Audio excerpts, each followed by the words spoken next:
बहुत साल पहले एक गांव में एक मजदूर किसान रहता था। वो किसान और उसके दो बच्चे थे। दोनों बच्चे बहुत ज्यादा शरारती और बदतमीज थे। पापा मैं नहीं कर सकता काम, आपको तो पता ही है ना मेरे बालों को क्या हुआ। हाँ इससे करवाओ, इससे, हाँ ये लाल वाले से। नहीं नहीं मैं नहीं कर सकता, इससे करवाओ नीले वाले से। और हम क्यों करें काम, हम तो बच्चे हैं, हम तो खेलेंगे। हाँ ऐसा कह के वो दोनों चले जाते हैं।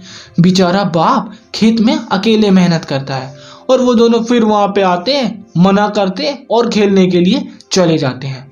बेचारे पापा पूरे दिन अकेले खेत में काम किया करते थे और बच्चों को कोई फर्क नहीं पड़ता था। वो तो बस अपना खेलने में और खाने में मगन रहते हैं, जब देखो तब खाते रहते थे। किसान ये सब सोच के बड़ा परेशान होता है कि अगर ऐसा ही रहा तो उसके बच्चों का भविष्य में क्या होगा। वो एक समझदार व्यक्ति से सलाह मांगता है।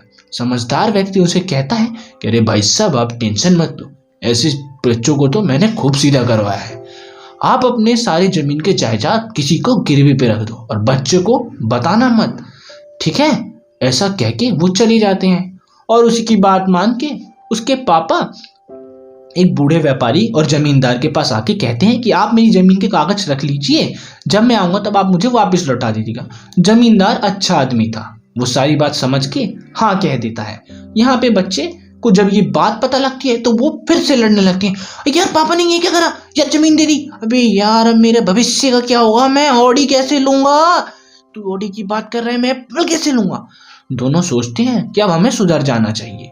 नाटक करके वो दोनों सुधर जाते हैं और खेत में काम करने लगते हैं। असल में वो खेत में काम जमीन के लालच में करते हैं। बाप ये देख के सोचने लगता है और घर चले जाता है।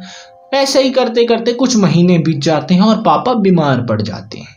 जब उसके पापा बीमार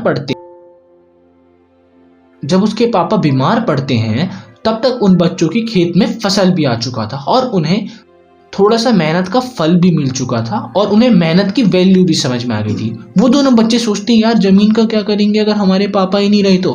वो दोनों सुधरने की कोशिश करते हैं और जमीन को भूल के अपने पापा की सेवा करने लगते हैं। वो दोनों खूब शिद्दत से अपने पापा के पैर हाथ को दबाते हैं। ये देख के किसान बहुत खुश होता है कि उसके बेटे सुधर गए।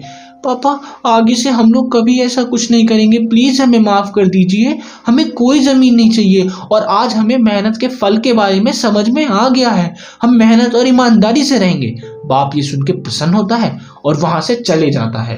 वो जाके बूढ़े व्यापारी से अपना सामान वापस ले लेता है और सामान को वापस लेके अपने बच्चों को वापस दे देता है। बच्चे बहुत खुश होते हैं बट उनमें इस चीज का अब कोई लालच नहीं था और ऐसा करते करते कुछ साल बाद उसके बच्चे भी उसकी तरह एक अच्छे किसान और अच्छे व्यापारी बन जाते हैं।